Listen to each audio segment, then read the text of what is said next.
enggak, Anda salah, kamu ngarang-ngarang kamera.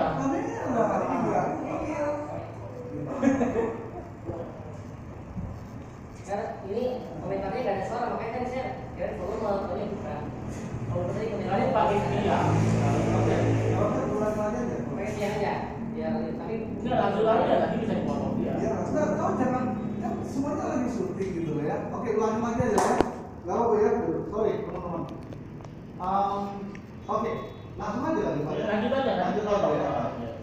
Karena tadi kameranya kosong tadi. Jadi teman-teman, apa yang terjadi dengan hidup kita di masa lalu itu akan menjadi orang yang lebih buruk, teman-teman. Nah, yang saya mau katakan sama teman-teman semua, apapun yang terjadi sama dirimu sekarang, percayalah, kalau kau terus mau berubah menjadi orang yang lebih baik, maka kau akan menjadi orang yang akan menjadi lebih baik. Hidupmu akan lebih baik, akan lebih sukses. Yang penting kau selalu mau berubah hidupmu menjadi lebih baik. Tetapi kalau kau bertahan dengan prinsip-prinsip yang salah dalam dirimu, ya jangan salahkan siapapun bahwa kau akan semakin buruk hidupmu. Ini yang saya mau katakan. Yang pertama, gitu ya. Jadi saya mulai dari terima kerja, kemudian berubah, mau jadi orang yang luar biasa. Dari tahun 2000 saya mulai jadi juara satu. Nah, walaupun juga nggak langsung jreng gitu ya, nggak langsung jreng langsung sukses gitu, nggak juga. Tetapi progresnya ada. Ya saya mau katakan sama Anda semua, sebelum saya mengenal MLM, sebelum saya menjalankan MLM dari tahun 94 sampai tahun 2009, ya saya punya aset paling-paling sekitar 405 juta gitu. Setelah mengerjakan bisnis MLM, saya juga nggak tahu dulunya bahwa rupanya bisnis MLM ini sangat luar biasa gitu. Bahwa bisnis MLM ini rupanya inilah bisnis, inilah pekerjaan tanpa modal dalam waktu singkat 2-3 tahun bisa berubah menjadi milioner gitu. Saya juga baru tahu tahun 2009, 2010 waktu itu. Nah, jadi teman-teman yang semua katakan sama teman-teman semua, apapun yang terjadi sama dirimu dahulu itu akan berdampak sekarang, dan apapun yang terjadi Anda sekarang akan berdampak Anda nantinya bagaimana. Ini yang mau saya katakan. Oke, baik. Saya sangat setuju sekali Pak bahwa hidup ini saling interconnecting, ya, seperti kita saat masa lalu maupun saat ini, ya. Kalau saya cermati tadi Bapak menceritakan bahwa mengerjakan MLM ini sejak tahun 2009. Ya. Tapi kita lebih tahu lagi Pak, suasana hati dan penolakan dan ujian memang selalu ada dalam hidup kita. Tapi bagaimana situasi saat Bapak mengalami penolakan pada saat-saat susah yang dibandingkan dengan kita saat ini yang mengalami kesusahan juga. Itu saat ini member kita, leader kita juga banyak penolakan. Jika kita mengacu kepada kejadian yang lalu, mungkin Bapak bisa lebih realita, bisa real menceritakan penolakan-penolakan baru usaha yang dilakukan sehingga kita tetap semangat, kita tidak eksis di dalam tujuan kita di dalam menjalankan bisnis. Oke, tahun 2009 saya mulai mengerjakan MLM sejenis Mercy ya. Sebelumnya saya juga sudah mengerjakan MLM yang tidak sejenis dengan Mercy. Nah, teman-teman semua, dari kecil saya sama keluarga, sama abang saya, kami sudah terbiasa hidup susah, teman-teman. Kami terbiasa ya dilecehkan orang, dianggap ya lu siapa gitu. Sehingga tahun 2009 waktu saya mengenal MLM, waktu saya kerjakan MLM sejenis ini, sama teman-teman juga semua. Waktu itu bisa nggak saya ya? Saya juga berpikir begitu, teman-teman. Bisa nggak ya? Di MLM yang sebelumnya kayaknya susah, tetapi yang ini kok kayaknya beda ya. Tetapi bisa nggak saya? Kemudian juga ditolak ya kan, sama teman-teman. Kita tawarkan sama keluarga kita tawarkan sama teman kita, dia nolak. Abang saya sangat nolak di awal. Semuanya juga mengalami hal yang sama, teman-teman. Anda mengalami itu, ya berarti sudah benar gitu. Nah, pertanyaannya adalah, Anda menjadi orang yang cengeng atau orang yang kuat? Kalau Anda menjadi orang yang kuat, saya percaya dalam 1-2 tahun ke depan Anda akan menjadi orang yang berhasil di bisnis MLM. Tapi kalau Anda menjadi orang yang cengeng, di bisnis apapun, di pekerjaan apapun, Anda akan susah untuk sukses. Nah, pertama penolakan sudah pasti akan kita alami dalam bisnis MLM. Tahun 2009 saya tawarkan 1 bulan itu sekitar perkiraan saya itu mulai saya mengerjakan MLM ini, saya tawarkan kepada paling enggak kepada 50-60 orang, minimum 1 sehari, 2, 1 hari, 3, 1 saya tawarkan. Benar-benar saya konsisten teman-teman. Yang menerima, yang join kurang lebih sekitar 11 orang, 12 orang. Nah, nggak semuanya menerima. Saya paham betul bahwa dalam hidup ini, ya kita nggak selalu harus menerima orang gitu. Biasa aja, jalanin saja gitu. Nah, kemudian saya mulai dapat penghasilan berbonus. Waktu itu bulan pertama saya dapat 7,5 juta. Loh, ini uang rupanya gitu. Teman-teman yang saya mau kenal sama Anda, kalau Anda sungguh-sungguh mengerjakan bisnis seperti yang Anda jalankan sekarang, ya inersi ini juga sebenarnya. Percaya kalau Anda sungguh-sungguh mengerjakan dengan antusias, berpikir positif, penghasilan masih banyak. Cuma masalahnya adalah kadang-kadang Anda tidak antusias, kadang-kadang Anda malas gitu ya, coba bangkit. Nah, ditolak sakit nggak? Sakit, semuanya juga sakit. Di awal mengerjakan bisnis, grogi nggak? Grogi, semua juga mengalami teman-teman. Tetapi ingat, bisa kalau biasa. Artinya kalau Anda biasa, Anda akan bisa nantinya. Biasakan dirimu. Pakai baju juga Anda dulu nggak bisa, langsung rapi. Lama-lama Anda rapi. Ngisi rapi juga dulunya nggak rapi, lama-lama rapi. Begitu juga mengerjakan bisnis MLM. Di awal memang susah mungkin Anda rasakan. Jalani terus saja teman-teman, jalani terus. Saya jujur saja selama 10 tahun ini, 11 tahun ini mengikuti dunia MLM, saya rasakan lompatan yang sangat luar biasa teman-teman. Saya merasakan perubahan yang sangat luar biasa. Dari yang dulunya berpikir punya mobil pijat kapsul aja bagus, sudah luar biasa. Sekarang ya Mercy saya sudah punya, bahkan saya percaya lebih dari itu. Ya, bahkan kalau hitung-hitungan saya, jet pribadi itu bisa kita dapat dari bisnis MLM ini. Mungkin yang saya mau katakan sekali lagi kepada Anda ya, di saat Anda mengalami penolakan, percayalah, kami semua sudah mengalami itu, orang sukses sudah mengalami itu. Di saat Anda ragu, bisa nggak saya, kami juga sudah merasakan itu. Tetapi kami terus jalan dan hasil ada kok.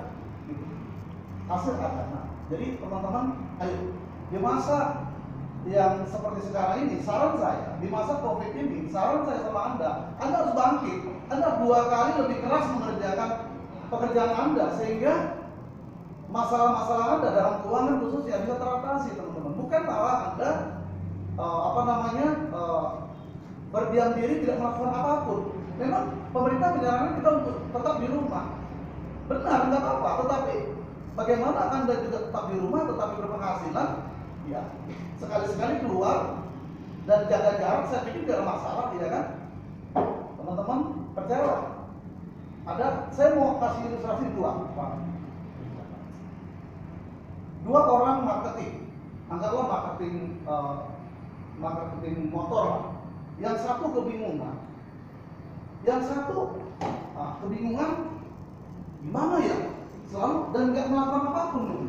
Yang satu kebingungan, dan yang satu antusias, yang satu lagi selalu optimis, yakin, dan dia terus bekerja keras. Anda adalah yang mana? Anda marketing yang mana? Yang berbingung atau yang antusias? Kalau Anda adalah yang nomor 2, maka saya percaya Anda akan selalu mendapatkan keberuntungan, teman-teman. Nah, ada satu peristiwa, hujan deras. Yang satu mengeluh, hujan, basah semua pakaian saya. Yang satu lagi berpikir, ini kalau saya minjem payung-payung tetangga, saya ajak teman-teman untuk mayungin orang yang kehujanan, dapat uang saya. Anda yang mana? Anda yang melihat peluang atau Anda yang adalah orang yang mengeluh? Saran saya adalah orang yang melihat peluang. Inilah orang-orang sukses, inilah orang-orang yang akan terus naik hidupnya, teman-teman. Mari kita semua bangkit, teman-teman. Di masa COVID ini jangan berputus asa. Bangkit. 2 kali lebih keras Anda kerjakan, bahkan 3 kali lebih keras. Sehingga Anda terus bangkit, sehingga melewati masa COVID ini kita akan terbang tinggi. Mungkin itu yang saya bisa. Oke, satu lagi Pak, singkat saja. Tapi kalau kata saya harus setuju lagi. Orang yang berusaha saja belum tentu berhasil, apalagi yang tidak berbuat apa-apa. Jadi kita tetap menuntut. Dan satu lagi singkat saja, Pak Saud. Tadi Bapak mengatakan bahwa ada penolakan dengan konsisten. Sebenarnya motivasi yang paling dalam sehingga mendorong Bapak sampai hari ini memimpin MLM yang sukses ya, dengan penghasilan puluhan miliar, bahkan aset sudah ratusan miliar. Apa yang paling hierarki memotivasi dan mendorong pribadi Bapak sehingga lepas bisa sampai meraih sukses saat ini? Yang pertama adalah untuk saya bisa seperti sekarang. Ya, saya memang belum, kalau saya mengatakan saya belum terlalu sukses, saya masih biasa saja teman-teman. Tetapi ya saya juga melihat luar biasa ya hasil yang sudah saya dapat. Yang pertama, saya adalah orang yang menjaga integritas. Saya tidak pernah mau cacat nama. Business is relation. Bisnis adalah hubungan, adalah kepercayaan. Maka kita harus menjaga hubungan. Itu yang pertama. Yang kedua, yakin. Percaya teman-teman bahwa siapapun Anda berhak untuk sukses. Siapapun Anda, bersyukurlah Anda berada di Indonesia. Anda bebas untuk sukses sesukses apapun. Anda bebas mau pergi kemanapun. Bayangkan kalau Anda berada di negara-negara seperti misalnya di Korea Utara atau di Afghanistan atau di Suriah, begitu susahnya di sana. Berbahagialah Anda, Tuhan tempatkan Anda di Indonesia yang Anda bebas berusaha, Anda mau sekaya apapun silakan. Yang kedua adalah yang saya mau katakan, mari bercita-citalah yang tinggi, berjuanglah dengan sepenuh hati untuk mewujudkan cita-citamu. Itu yang kedua. Dan yang ketiga, jangan teman-teman, saya belajar tentang orang-orang besar, Builder, Warren Buffett, Steve Jobs, dan yang lain-lain begitu banyak. Mereka adalah orang-orang yang berjuang dalam waktu itu puluhan tahun teman-teman. Dalam satu pekerjaannya dia terus berpuluh tahun. Wilder dari tahun 42 sampai 2013 dia meninggal dunia di bisnis bodybuilder teman-teman. Sehingga dia menjadi punya perusahaan percetakan bodybuilder tersukses di dunia. Dia juga ada perusahaan makanan kesehatan susu ya. Kemudian dari tahun 42 sampai 2013 bayangkan teman-teman. Warren Buffett dari tahun 46 main saham sampai sekarang dan dia masih hidup. Steve Jobs dari tahun 76 sampai 2011 dia di IT teman-teman. Dia di Google ya di Apple. Apple ya. Dia yang pendiri Apple. Dan saya ingat betul kata-kata mutiara dari dia dan saya sangat gue banget. Rahasia dari pencapaian besar adalah cintai pekerjaan Anda. Jadi apa yang Anda kerjakan pun cintai. Tiap hari Anda semakin mencintai pekerjaan yang Anda kerjakan. Tiap hari Anda cintai terus, Anda cintai. Nah, terakhir saya mau kasih beberapa tips ya, beberapa kata-kata bijak kepada Anda.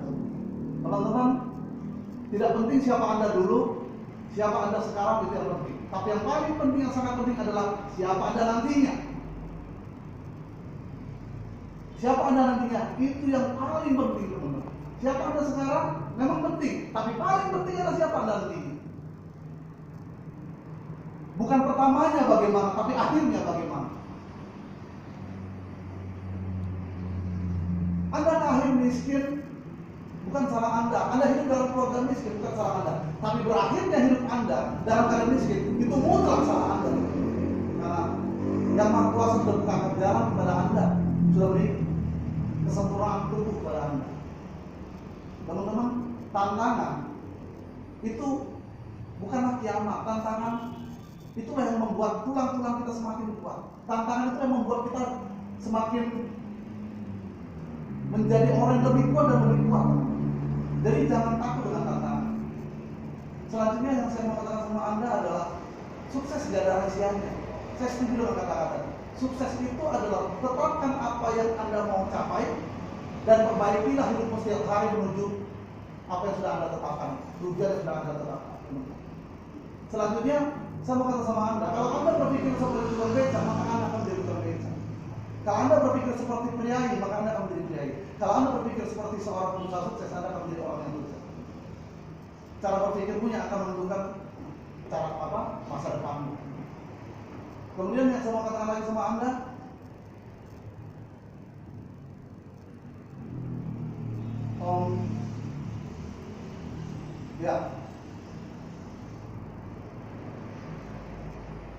masa Tuhan masih kasih kesempatan sama kita semua untuk melakukan yang terbaik.